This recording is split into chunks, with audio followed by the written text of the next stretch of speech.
Imagine un océan, mais pas d'eau salée et de vagues bleues. Un océan de chlorophylle, de feuilles et de bois qui respirent, s'étendant sur 9 nations, couvrant l'horizon jusqu'où porte le regard et bien au-delà de l'imagination humaine. C'est l'Amazonie.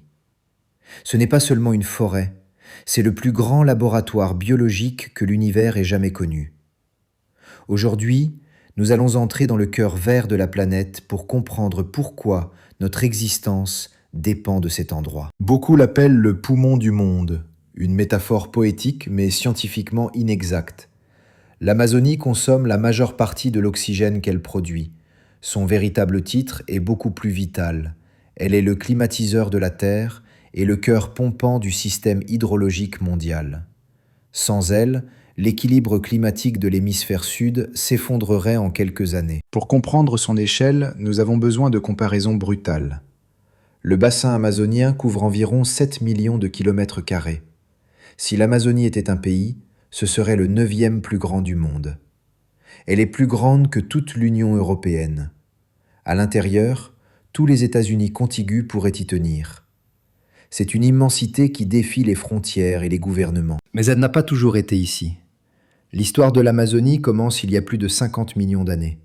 Lorsque l'Amérique du Sud s'est séparée de l'Afrique et a dérivé vers l'ouest, la cordillère des Andes a commencé à se former. Ce mur de pierre a bloqué le flux des rivières qui coulaient vers le Pacifique, créant un immense lac intérieur marécageux qui a finalement rompu vers l'Atlantique, créant le fleuve que nous connaissons aujourd'hui. Le fleuve Amazone, le roi des rivières. Il ne coule pas, il glisse avec la force d'une avalanche liquide. À son embouchure, il déverse 200 000 mètres cubes d'eau douce dans l'océan par seconde. C'est 1/5 de toute l'eau douce qui arrive dans les océans du monde. La plume d'eau douce de l'Amazone peut être détectée en mer à plus de 100 km de la côte, modifiant la salinité et la couleur de l'Atlantique. Sous la surface boueuse, il n'y a pas seulement de l'eau. Il y a de la terre en mouvement. Le fleuve transporte des millions de tonnes de sédiments riches en nutriments arrachés des Andes. C'est cette terre liquide qui fertilise les plaines inondables et soutient la chaîne alimentaire aquatique la plus diversifiée du planète. C'est un système de livraison de nutriments à l'échelle continentale. Pendant des siècles, nous avons cru que l'Amazonie était une forêt vierge, intacte par l'homme. Nous avions tort. Des découvertes récentes avec la technologie LIDAR ont révélé qu'avant l'arrivée des Européens, des millions de personnes vivaient ici. Des villes complexes, des routes surélevées et une agriculture avancée ont prospéré là où nous ne voyons aujourd'hui que des arbres. La forêt a récupéré ce qui lui appartenait, cachant des empires entiers sous le couvert. La preuve de cette civilisation est sous nos pieds, la terre preta d'Indiens. Un sol anthropogénique, créé intentionnellement par des peuples anciens en mélangeant charbon, céramique et restes organiques. Ce sol est si fertile que, même après 500 ans, il reste le meilleur sol agricole de la région. L'Amazonie que nous voyons aujourd'hui est, en partie, un jardin géant cultivé par des mains humaines oubliées. Mais la fonction la plus critique de l'Amazonie pour le Brésil et l'Amérique du Sud se déroule au-dessus des cimes, les rivières volantes. La forêt ne se contente pas de recevoir de la pluie, elle la crée. Les arbres puisent l'eau dans le sol profond et la libèrent dans l'atmosphère par évapotranspiration.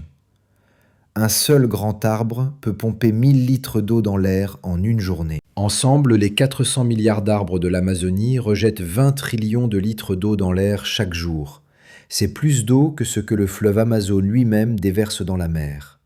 Cette humidité forme d'énormes rivières aériennes qui se dirigent vers le sud, frappent les Andes et font pleuvoir à Sao Paulo, dans l'agro-industrie du centre-ouest et dans les bassins de l'Argentine.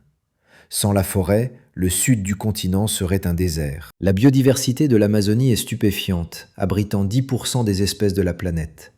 Des prédateurs comme le jaguar, le boto rose dans les rivières, les fourmis tucanderas et les grenouilles venimeuses, des serpents géants comme l'anaconda, un monde où chaque centimètre pulse de vie. Les peuples autochtones gardent des secrets médicinaux et leur histoire s'entrelace avec la forêt elle-même. La bioéconomie, avec des produits comme l'açaï et le cacao, montre un chemin vers le développement durable. Des satellites surveillent la forêt et des efforts de reforestation cherchent à reconnecter des zones dégradées. Cependant, l'Amazonie saigne à cause de l'orpaillage illégal, de l'expansion agricole et de la construction de routes. Le mercure empoisonne les rivières, les sols s'épuisent, et le point de non-retour menace de transformer la jungle en désert, libérant du carbone dans l'atmosphère et accélérant les changements climatiques. L'Amazonie a besoin de nous. Protégez-la pour qu'elle continue à nous protéger. Abonnez-vous à la chaîne, partagez ce message et rejoignez la cause pour garantir l'avenir de ce laboratoire biologique vital pour la planète.